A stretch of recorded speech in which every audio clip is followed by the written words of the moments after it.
예로부터 누구를 좋아하냐고 존경하는 사람이 또는 닮고 싶은 사람이 누구냐고 물어보면 적어도 저희들 세대 뇌리에는 기억나는 사람들이 있습니다. 세종대왕이요, 이순신 장군이요. 이런 그냥 여기저기서 들었던, 그래서 그렇게 되고 싶다는 이야기를 했던 기억들이 있습니다. 그런데 시대가 변했는지 세대가 변했는지 요즘 아이들에게 좋아하는 인물, 또 닮고 싶은, 존경하는 사람들이 누구냐 물어보면 세종대왕이나 이순신 장군의 이름은 들리지 않고 BTS, 뉴진스.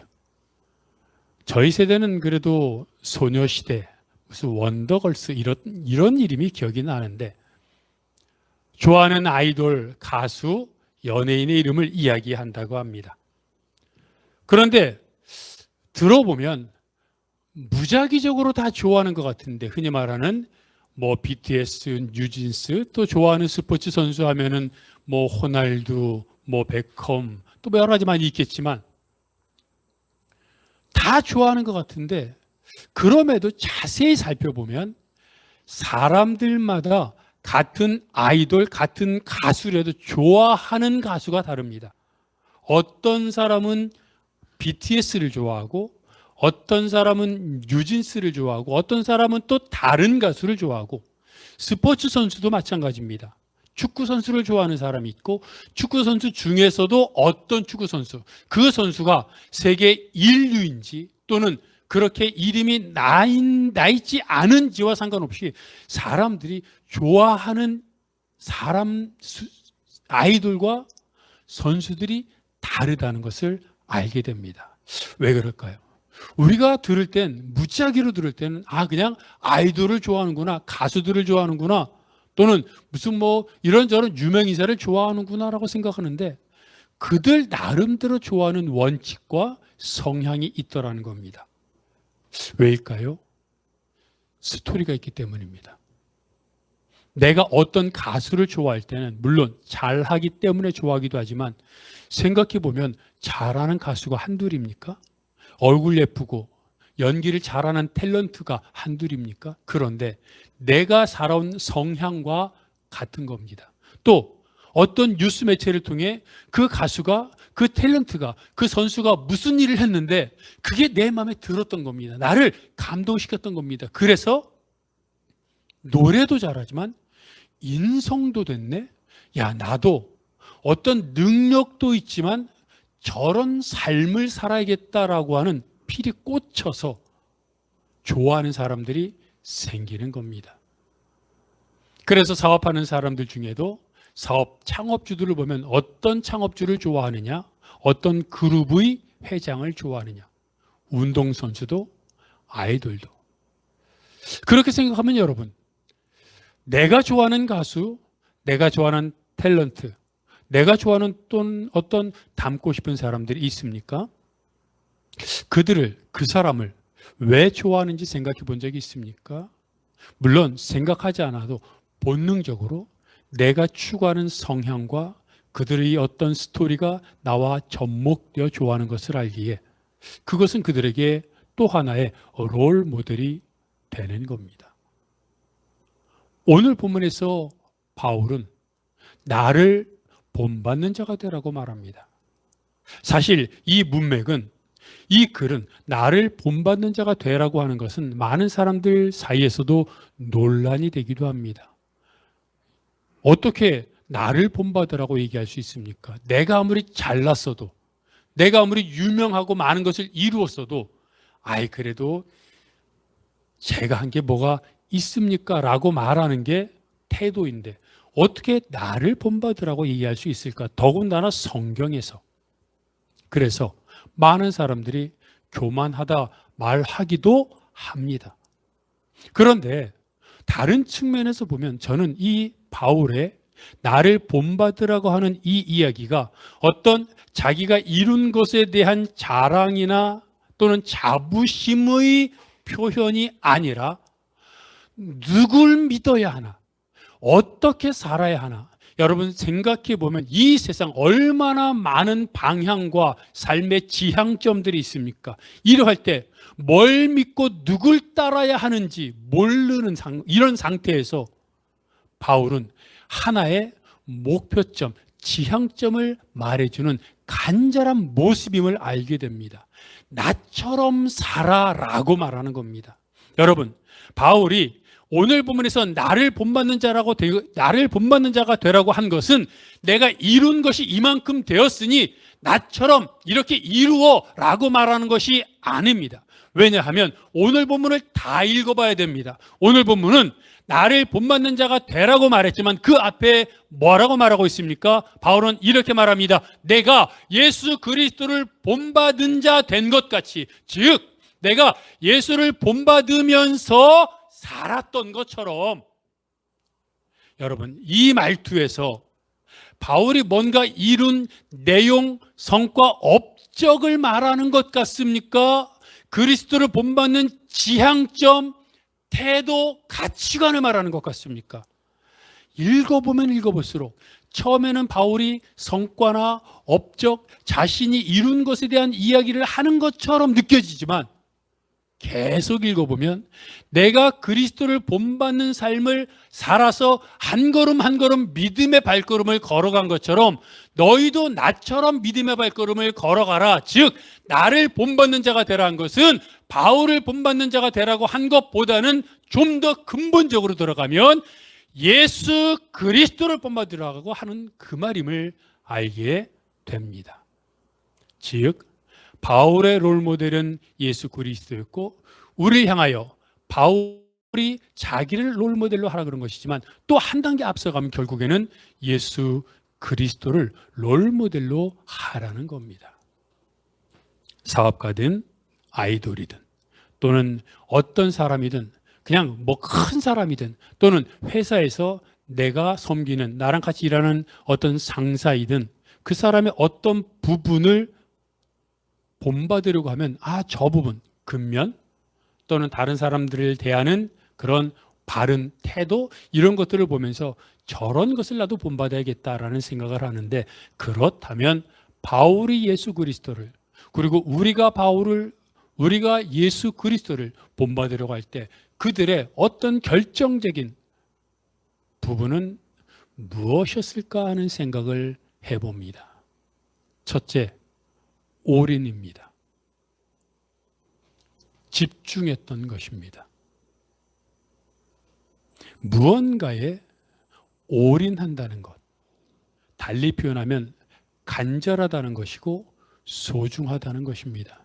그래서 그 소중한 것을 이루기 위해서 모든 것을 다 바치는 겁니다.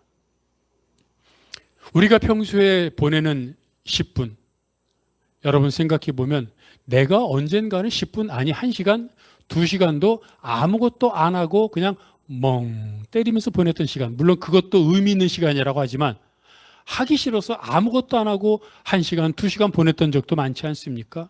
그런데 출근하는데 시간에 맞춰서 가야 되는데 10분, 20분밖에 남지 않았을 때 버스를 타기 위해 또는 달려가는 그 시간에 있어서의 10분은 평상시 멍하고 보냈던 1시간과는 비교할 수도 없는 소중한 10분입니다. 1분 차이로 지각이냐 아니냐가 결정이 되거든요. 100m 육상 선수에게 1초는 50m 수영 선수에게 0.1, 0.01초는 우리가 무료하게 보냈던 10분, 1시간 하루보다 더 소중한 시간입니다. 그래서 4년마다 돌아오는 올림픽을 대비하여 운동선수들은 최선을 다해서 일하고 특히 최선을 다해서 연습하고 훈련받고 특히 무엇보다 그 올림픽 기간이 얼마 남지 않은 시간이 되면 아무것도 안 하고 먹는 시간 빼놓고는 먹고 자는 시간 빼놓고는 그것에 집중할 것입니다. 우리가 그래서 그것을 어떻게 노력한다고 말합니까? 죽을 만큼 죽을 힘을 다해 목숨과 바꿔가면서 일한다, 노력한다고 말하지 않습니까? 그런데 여러분, 목숨과 바꿔가면서 목숨을 걸고 일하고 노력한다라고 말한다고 해서 정말 목숨을 걸 만큼 소중한 겁니까? 목숨과 맞바꿀 만큼 소중합니까? 그건 아닙니다. 목숨을 건다는 건 가장 소중한 목숨도 담보로 하겠다는 상징적인 의미이지. 왜 돈을 법니까? 왜 밤낮으로 열심히 일해서 돈을 벌고 쌓고 그렇게 노력합니까? 그 돈을 벌어서 여유롭게 자유롭게 살려고 하는 것 아닙니까? 그런데 돈 벌다가 죽으면 어떻게 됩니까? 아무 소용 없습니다. 어떤 사람들은 자녀들에게 물려주면 되지 않느냐라고 말하지만 그것도 아닙니다. 그런데 바울은 뭐라고 말합니까? 사도행전 20장 24절에서 이렇게 말합니다. 한번 읽어볼까요? 시작.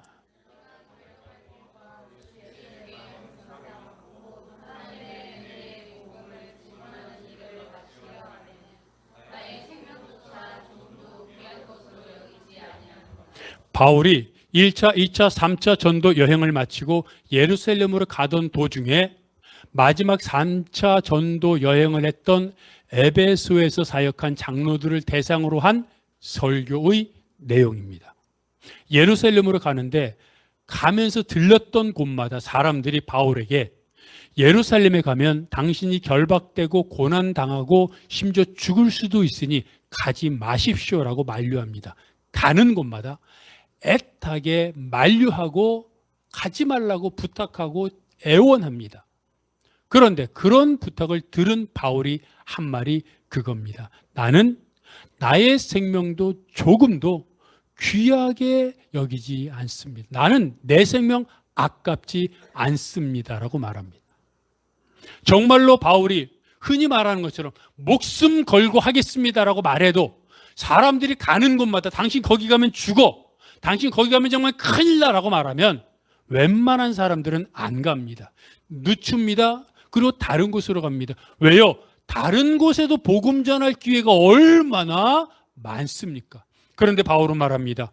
가지 말라고? 나는 목숨도 아깝지 않아. 이것이 바울이 가졌던 태도입니다. 목숨조차 아끼지 않았던 삶의 모습. 어떤 큰 교회 목사님들이 교역자 수련회를 하던 도중에 식당에 들렸습니다. 한 60여 명의 교역자가 목회자들이 모여서 갑자기 몰려가니 얼마나 식당이 분주했겠습니까? 우리가 알지 않습니까? 60여 명이 앉았습니다. 여기저기서 주문을 막 시킵니다. 이제 주문시키고 음식이 오면 먹고 나서 또 부족한 반찬도 시키고 뭐 휴지도 달라 그러고 물도 달라. 얼마나 복잡합니까? 그런데 그렇게 복잡한 와중에 한 대학생으로 보이는 젊은 자매가 일하는 모습이 눈에 띄었습니다. 그 자매는, 그 대학생 아가씨는 그렇게 많은 60여 명이 넘는 그 사람들이 와서 주문을 하고 일을 하고 여러 가지 많은 그런 일들이 있는데 얼굴에 웃음을 띠면서 하더라는 겁니다. 상냥하게 웃으며 목소리도 밝고 웃고, 그리고 하기 싫어하는 태도가 아니라 마치 과장해서, 표현에 의하면 과장해서 날아다니는 것처럼 테이블 사이를 왔다 갔다 막 하더라는 겁니다. 마치 그 모습을 어떻게 표현했냐면 자기 생일에 친구들을 초대해서 친구들에게 생일 음식을 대접하는 것 같았다고 말합니다. 당연히 목회자들 눈에 띄었습니다. 그리고 식사가 끝나갈 때쯤 자연스럽게 이야기가 이어졌습니다. 저 자매 사장 딸이야. 아니야. 저 사장 딸일 수밖에 없어. 아니야. 그러다가 내기가 벌어졌습니다. 사장 딸이다. 아니다. 아르바이트생이다. 그러다가 드디어 그 자매에게 물어보려고 불렀습니다. 근데 워낙 바쁘게 왔다 갔다 하니까 소리를 못 들었습니다. 그 사의를 참지 못하고 다른 목회자가 옆에 있던 종업원에게 물었습니다. 저 자매 사장님 딸이에요? 그러자 그 종업원이 얘기하더라는 겁니다. 아닌데요? 근데 그 이야기를 듣고 옆에 있던 한 목회자가 이렇게 중얼거렸다고 합니다. 저렇게 일해야 하는데. 자매를 보면서 목회자인 자신의 모습을 돌아보는 것이었겠죠. 자매가 저렇게 일하는데 우리 목회자도 저렇게 일해야 되는데 라는 이야기를 했다는 겁니다. 소중한 것이 있을 때, 소중한 사람을 위하여 그렇게 일할 수 있습니다. 아니, 그렇게 일해야 합니다. 그런데 사실은 내가 맡은, 나에게 맡겨진 일을 그렇게 해야 합니다. 그것이 올인하는 삶의 자세입니다. 우리가 살아가는 삶의 모습에는 많은 시간들이 있고 많은 할 일들이 있습니다. 요즘 흔히 많이 이야기되는, 회자되는 이야기 중에 받은 만큼 일한다라는 이야기가 돌고 있습니다. 당연하죠. 받은 만큼 일해야죠. 더 일하면 손해 아닙니까? 그런데 한편으로는 그런 생각을 합니다. 적어도 그리스도인이라면. 믿는 사람들은 월급 주는 사장을 바라보며 일하는 것이 아니라 성경에 나오는 것처럼 주께 하듯 하라라고 기록된 것처럼 모든 일을, 모든 사람을 대하는 일을 주께 하듯 할 때 그것을 결정하는 것은 하나님이 하시는 것이니 내가 최선을 다할 때 비록 내가 일하는 그 회사에 또는 내가 섬기는 조직의 사장이나 리더는 알아주지 않고 부려먹으려고 해도 그 위에 계신 하나님이 보고 계시기에 하나님이 우리에게 흐뭇해 하시고 우리와 함께 하신다는 사실을 기억한다면 소중한 것을 올인하는 것도 중요하지만 나에게 맡겨진 모든 것을 주께 하듯 올인하는 삶의 자세가 우리에게 중요하지 않을까 생각해 봅니다. 그런데 더 그 중에서도 내 삶을 통해 모든 것을 올인해야 하는 것이 있다면 그것은 두 번째로 복음입니다. 바울이 금방 읽었던 말씀에서 자기 생명을 조금도 귀한 것으로 여기지 않겠다고 했던 이유는 무엇입니까? 복음 때문입니다. 복음을 전할 수 있다면 내가 죽어도 된다는 겁니다. 한 사람이라도 더 복음을 전할 수 있다면 내 생명을 아깝게 여기지 않는다는 겁니다. 예수님이 부활하시고 하늘로 올라가신 후에 사도들이 예수님의 부활을 복음을 증거했습니다. 이것을 본 유대 지도자들이 시기하고 질투하여 사도들을 감옥에 가뒀습니다. 그리고 꺼내놓고 나서 공회에서 사도들에게 핍박하고 협박하고 위협하며 복음을 증거하지 못하게 했습니다. 이때 베드로가 말합니다.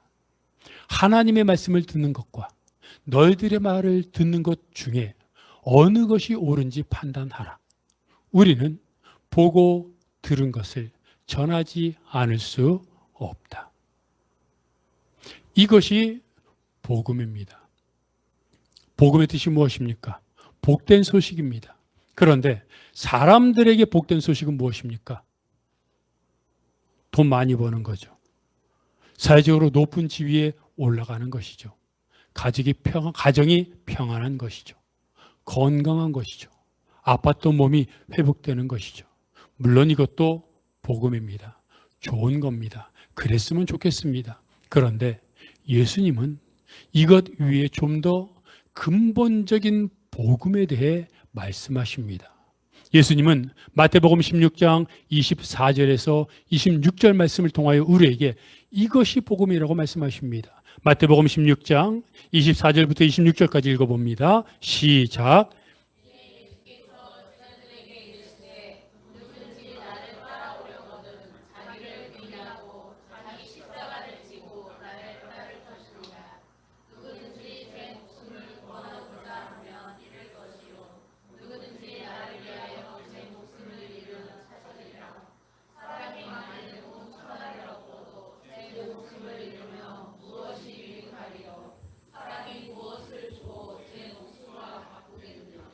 주님은 말씀하십니다. 진짜 복음은 내가 변하는 것이다. 그런데 사실 그 말씀이 맞습니다. 돈을 많이 법니다. 사회적으로 높은 지위에 오릅니다. 건강이 회복됩니다. 그런데 내가 변하지 않은 상태에서 물질을 얻고 권력을 얻고 건강해지면 당장은 좋은데 사실 사람의 본성이 어떻게 됩니까? 1년, 2년, 3년 후가 되면 가진 것을 갖고 남용하게 되고 교만하게 됩니다. 예수님은 금방 읽었던 말씀을 통해서 자기를 부인하고 자기 십자가를 지라고 말합니다.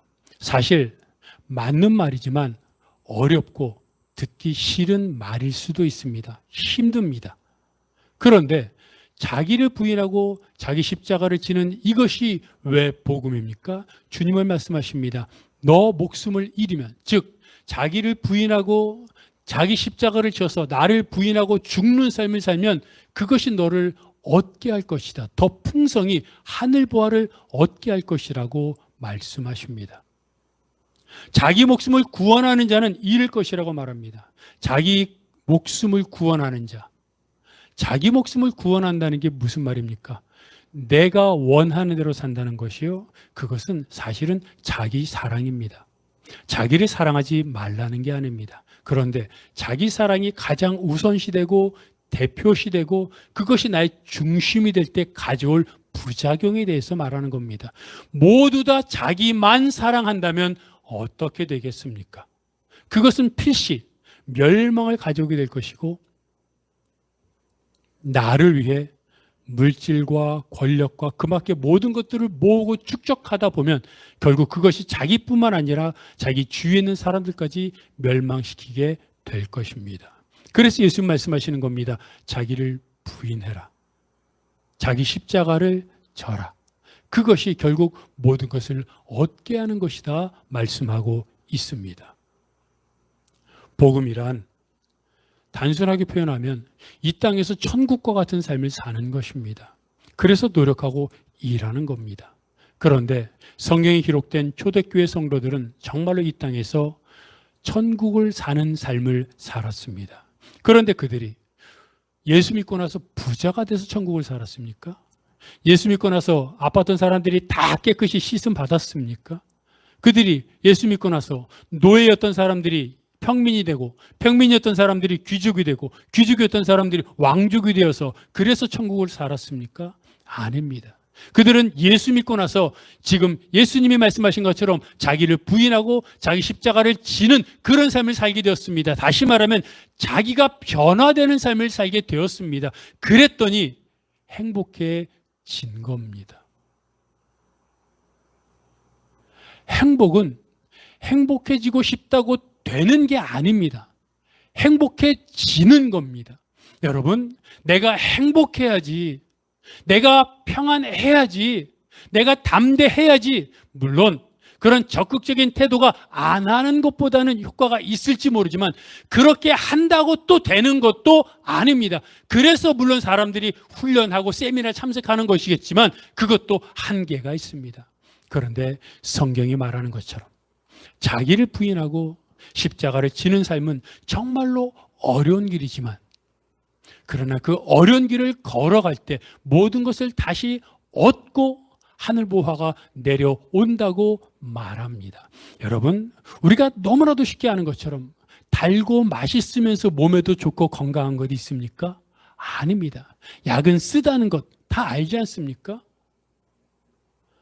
자기를 비우고 자기 십자가를 지는 삶, 내 몸에 씁니다.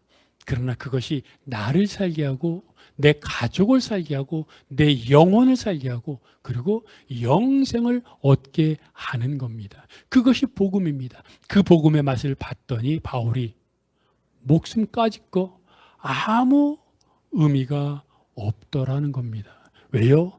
더 맛있는 복음을 맛보았기 때문입니다. 그래서 복음을 맛본 사람들은 이 땅의 것에 연연하지 않습니다. 바울이 말했던 것처럼 복음을 위해서라면 감옥에 갇혀도 내 재산을 잃어도 심지어는 내 생명을 잃어도 상관없다고 생각합니다. 바울이 뭐라고 말합니까? 나는 그냥 지금 죽어서 하늘나라 가고 싶다고 말합니다. 지금 이 땅에 있는 것은 내가 좀 더 살고 싶어서가 아니라 내가 이 땅에 있는 게 너희들에게 유익하기 때문에 하나님이 있게 한 것이지 내 진짜 속마음은 진짜 찐 내 마음은 그냥 하늘나라 가고 싶다고 말합니다. 물론 이 믿음을 우리가 지금 금방 따를 수는 없지만 이것처럼 복음을 위해서 올인한다라고 하는 이 마음, 이 삶의 태도, 이 걸어가는 이 가치관을 본받으라고 한 겁니다. 이렇게 본받으라고 할 때 비록 내가 지금 잠시 딴 길로 가 있을지라도 이 예수를, 바울을 본받으려고 하는 그런 삶의 태도를 가지면 어떻게 됩니까? 다른 방향으로 되어 있던 삶의 길이 조금씩 회복되어 원래 가야 할 길로 바뀌어지지 않겠습니까? 그 길이 무엇입니까? 세 번째로 예수 그리스도를 본받는 삶입니다. 바울의 삶을 한마디로 말하면 그리스도를 본받는 삶이었습니다. 그런데 예수 그리스도는 이 땅에서 어떤 삶을 살았습니까? 나그네의 삶을 살았습니다.